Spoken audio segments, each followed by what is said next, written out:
much for joining us, Bill. Hi. Perhaps maybe we'll start with a quick introduction to the OTC space. Sure. Well, I'm a small consultancy, it's just me. I've got about 20 years experience in derivatives. I've worked at banks and London Clearing House and DTCC, and lately a consultant specialising in clearing and the market infrastructure for derivatives. Now, you've, of course, just come fresh off a panel, ostensibly talking about the new techniques in the OTC space, and actually it didn't really turn out that way. No, I think we felt that techniques isn't quite how it's going to be. It's more like an ecosystem. There were questions from the audience about pricing, and I think between us we said that there's plenty of access to clearing. There's going to be lots of new market infrastructure, but how people will behave in this new environment is difficult to predict. Will it mean that products that don't clear become extinct because the cost of everything is going to go up? There was a comment that the regulations appear to be less to do with improving safety and more to do with stamping out derivatives, which may be a cynical assessment of what's really going on. I don't think anybody knows in the next year or two, when the new environment is fully defined and we know what's what, then we can look back and draw some conclusions. Do you think then we're going to see, much like MiFID, we're going to see an EMIR 2 in maybe the next 4 or 5 years? Oddly enough, somebody in a panel earlier today suggested that. But they put quite a long timescale on when that would happen, because one of the things that nobody's doing is treating the new capital market like an engineering project.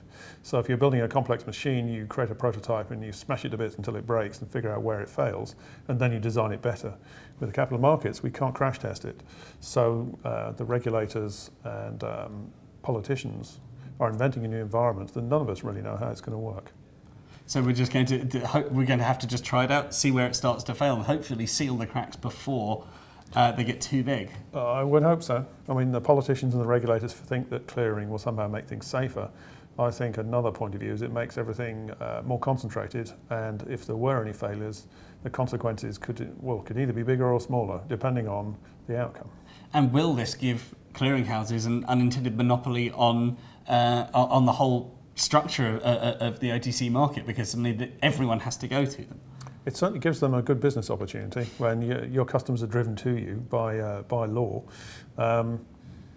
There was also lots of debate today about where should clearinghouses compete, and that's another hard one to answer, because they shouldn't be competing on the safety and soundness of their risk management, but that's the fundamental thing that they do. So who's going to set the standard as to what's a good clearinghouse and what's not? Who's going to set the standard on how much margin protects uncleared trades? Nobody seems to know. So there's an awful lot of questions to be answered over the next 12 to 18 months. Do you think then EMIR is going in the right direction at all, or is it actually too unclear to say at this point? Well, we know that we're waiting for the new EMIR text to be published. It exists in draft format within the European Parliament. Sometime in the next few months, the text itself will come out, and we know that ESMA are going through a process of drafting rules. They'll have some consultation, and sometime around the end of September, we should see the 20 or 40 new rules that we all have to comply with. At that point, and during that process, we can all debate on whether, in fact, they are capturing the essence, the spirit, or the letter of the G20 reforms. The worry is that they've made all these without proper consultation, or at least taking that consultation into account when they've written them. And do you think that's going to be the case? I think they just published a schedule to do the consultation. I think the rulemaking has only just started over here. In America, it's been going on for longer, and they have a consultation process built in. I do think ESMA are going to consult. It may turn out that the feedback they get isn't what they want, and will that delay the timetable? Who knows? Well, Bill, thank you very much for taking the time to speak with us today. It's been really interesting. I'm very much looking forward to seeing how this pans out. Hopefully it won't be as bad as we thought. If people do want to find out more and get your services, where can they go? They can go to the otcspace.com. Fantastic, thank you.